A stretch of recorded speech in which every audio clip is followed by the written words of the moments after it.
Mr. Carrey, I got to tell you, what an honor this is. Thank you for such a lifetime of happiness, man, that you've given me. So really, thank you very much. Oh, I'm sorry, Jake Hamilton, Good Day Chicago. Good to see you, sir. Good to see you. I was wondering if we could reverse the script for a second. Obviously, Sonic is a film based on a video game, but you've been in some of my favorite films of all time. If you could pick any film of yours, and I know some already have, but turn it into a video game, which one would you be most interested in playing? Eternal Sunshine. Yes. Because I know that Michel Gondry would be somewhere in the works there. Tell me, and he would take us to other realms. What would that video game? I mean, that's what video games are all about. What would that video game like? You're progressively just erasing memories. I don't know. I just see you following that red hair. You know, just like to every level, just like dying, and then your score being erased, and whatever. There we go.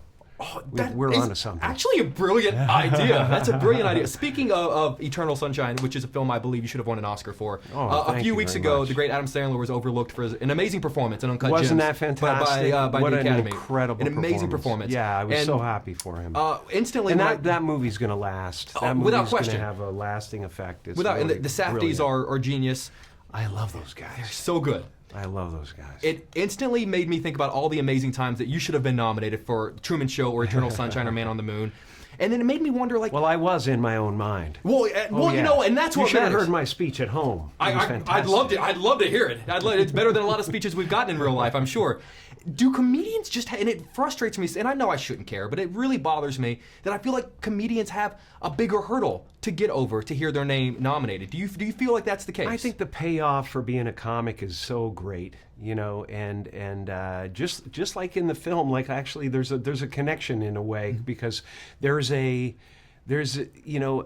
envious thing that goes on when people like look at somebody who's really quick, man, a Dave Chappelle who can just come up with stuff on the cuff, off the cuff, just out of nowhere, and they're really brilliant people. You sit back and you go, and even I look at these people and I go, my gosh, what a wonderful alchemical reaction to life is to try to immediately spin it into something that levitates people, and there's, some people are a little jealous of that, I get that. Well, that's okay. That's okay. I get it. I get enough. Yeah. Believe me, I am a blessed man. I don't know if it's comparable. You might not have an Oscar, but you made me happy my entire life. So I don't know if they're... Well, I think that's a great thing. Comparable. No matter what. So, I like it all, but I honestly, I cannot tell you that I'm starving at the banquet of life. Fair enough. Yeah. Speaking of not starving at the banquet of life, I'm such a big fan of kidding. And I love the show so much, and I'm such a fan of yours, and I love that you have a character that you can really get to know over the course of multiple episodes and multiple seasons. And with a movie, obviously, you only have 2 hours, and you have to work within the confines of that. Yeah. Is there a cinematic character you've played that you would have maybe loved to have explored over the course of multiple episodes or multiple seasons? Well, I had the opportunity. I mean, I was always somebody who wanted to move on to new territory and discover new things, so I never wanted to stick in the same idea too long.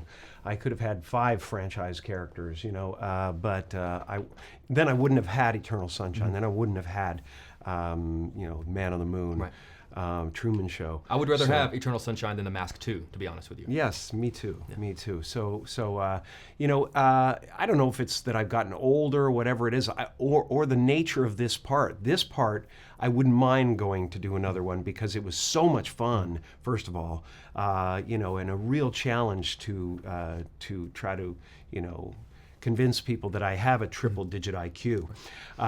Wasn't surprised at all, to be honest with you. And but there's so much room.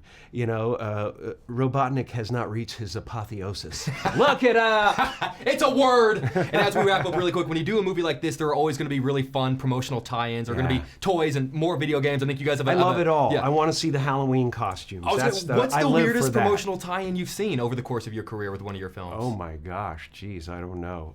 Some sex toys. Yeah. Was that Batman Forever? The Mask. The Mask. It could be gentle vibration or party time. P-A-R-T. You have no idea how much of an honor this is from the bottom of my heart. It's a pleasure. Thank you for all the happiness you've brought me over the course of my life. lifetime. That's nice that you're here with your friend. Yeah, well, we do this together. That's We're best awesome. friends.